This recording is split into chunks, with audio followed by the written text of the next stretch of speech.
ఏది అయినా ట్రై చెయ్యి ఆచి చికెన్ మసాలా. ఆచి చికెన్ మసాలా.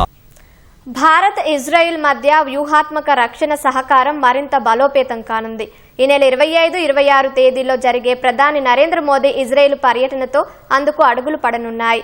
అత్యాధునిక రక్షణ సాంకేతిక పరిజ్ఞానాన్ని భారత్తో పంచుకునేందుకు ఇప్పటికే ఇజ్రాయెల్ అంగీకరించింది. మిషన్ సుదర్శన్కు కీలకం కానున్న యాంటీ బాలిస్టిక్ మిసైల్ సిస్టమ్ను ఇజ్రాయెల్తో కలిసి అభివృద్ధి చేయాలని భారత్ భావిస్తోంది.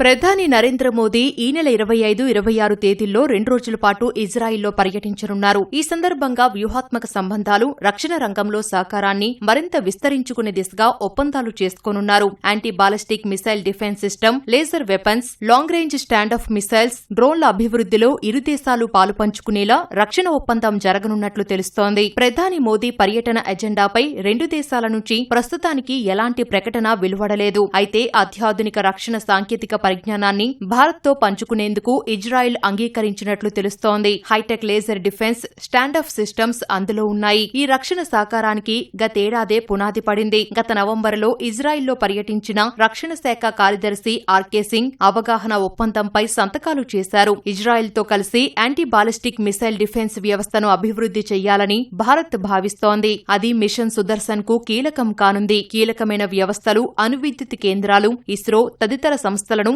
దీర్ఘశ్రేణి క్షిపణుల నుంచి రక్షించుకునేందుకు ప్రధాని మోదీ ఈ మిషన్ను ప్రకటించారు.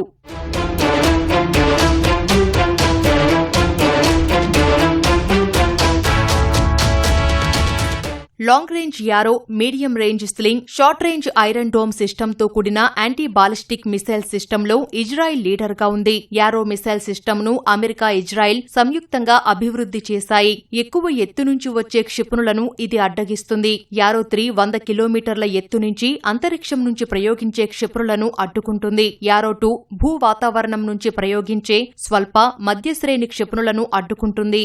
యారో 4 అయితే అభివృద్ధి దశలో ఉంది. హైపర్సోనిక్ ముప్పులను ఎదుర్కొనే లక్ష్యంతో దీనిని రూపొందిస్తున్నారు. యారో 3ని ఇజ్రాయెల్ ఇతర దేశాలకు విక్రయిస్తోంది. అలాగే దీర్ఘశ్రేణి క్షిపణులు, కామికేజ్ డ్రోన్లను కొనుగోలు చేయాలని చూస్తోంది. అవి శత్రు దేశాల రక్షణ వ్యవస్థలను దాటి దాడి చేయగలవు. ఈ డ్రోన్లు ఆధునిక యుద్ధ తంత్రంలో కీలకం కానున్నాయి. టార్గెట్ పై పడి పేలిపోయే ఈ ఆత్మాహుతి డ్రోన్లు తక్కువ ఖర్చుతో శత్రువుల ఆస్తులను ధ్వంసం చేస్తాయి.